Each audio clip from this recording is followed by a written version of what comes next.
TYT Investigates has reported on a fascinating story involving Sinclair Broadcast Group and its ties to a bank in New York that wanted to push for the tax cuts that the Trump administration and Republicans in Congress successfully passed.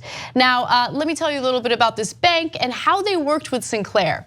In 2017, Bank of New York Mellon spent $320,000 on lobbying that included pursuit of the tax cuts ultimately passed in December.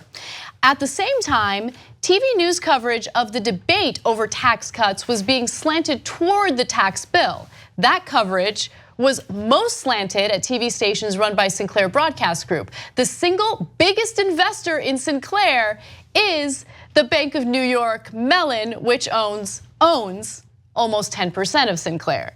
So this bank owns 10% of Sinclair. Sinclair then turns around and puts out all sorts of pro-tax cut propaganda. What's incredible to me is, despite the fact that they did this, the tax bill still had a very low rating. It polled very poorly among Americans. Like all that propaganda, I mean, they still passed the legislation, but Americans were not buying the tax cuts. Now, with that said, there's this dude named Boris Epshteyn, okay?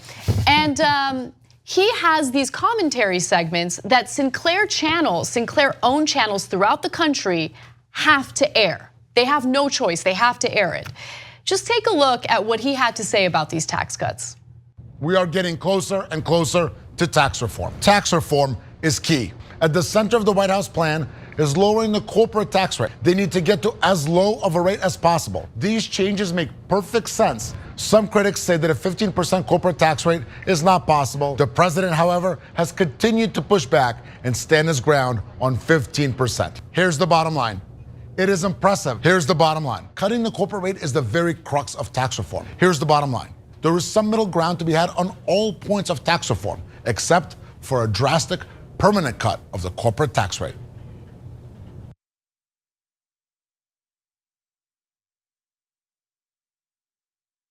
Okay, so keep in mind that this Boris guy was an advisor to the Trump campaign, very supportive of Trump.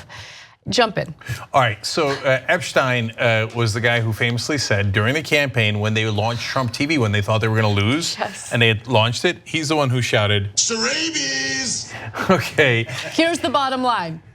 Here's the bottom line. Sarabies! Okay, so, but as you watch him, you're like, that's the personable on-air personality you found to deliver the message? I mean, he's like a Trump goon. He's like, let me tell you something about this, okay? It's not like they're like, okay, we did a search for the best TV personality and we found Epstein over here, okay? And he comes in, let me tell you something about the bottom line. Anyway, let's get to the essence of it. So they're doing propaganda with Epstein and why and to what degree. So Media Matters did this study and they found that non-Sinclair stations mentioned the tax bill's negative impact on the deficit or debt in 32.5% of reports airing from November 17th through November 26th last year. Which is still miserable, by the way. So 2/3 of local TV never mentioned anything wrong with the tax bill. Unbelievable, that's already disastrous. But now let's go to the second half of that. Sinclair stations addressed that issue in just 18.2% of their segments on the tax bill. So they were almost half as much mentions, meaning it was even worse than the rest of local television. Yeah. Only 18% of the times did they mention any downsides of the tax bill. Otherwise, the bottom line is this is wonderful for all of you, okay? So let me reiterate, only 32.5% of the time non-Sinclair stations mentioned the deficit and the debt that would be tied to this tax cut. When it came to Sinclair owned, it was 18.2%. Now, more specifically about one of the other downsides, non-Sinclair stations mentioned in 6.3 of their reports that the tax bill's repeal of the individual mandate for health insurance could increase customer premiums. So that's a big downside, that if your premiums go up, right? But only 6.3% of the local stations mentioned it. Sinclair stations in the study never informed their viewers that premiums could increase. Never. I mean, both are pretty bad. Obviously, Sinclair is worse because they never mentioned it. But come on, non-Sinclair owned stations, you've got to do better. Only 6.3%. So, Bank of New York Mellon spent $323,000 lobbying for this bill. You know what they got back from the bill when it was all said and done?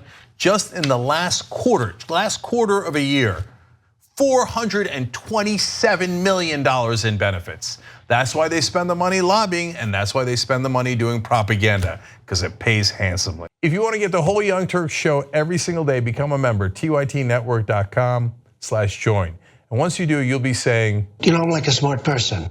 Or you might say, I think it's weird. Or you might say, oops. No, that won't be that one. It won't be that one. It'll be great, trust me. tytnetwork.com/join.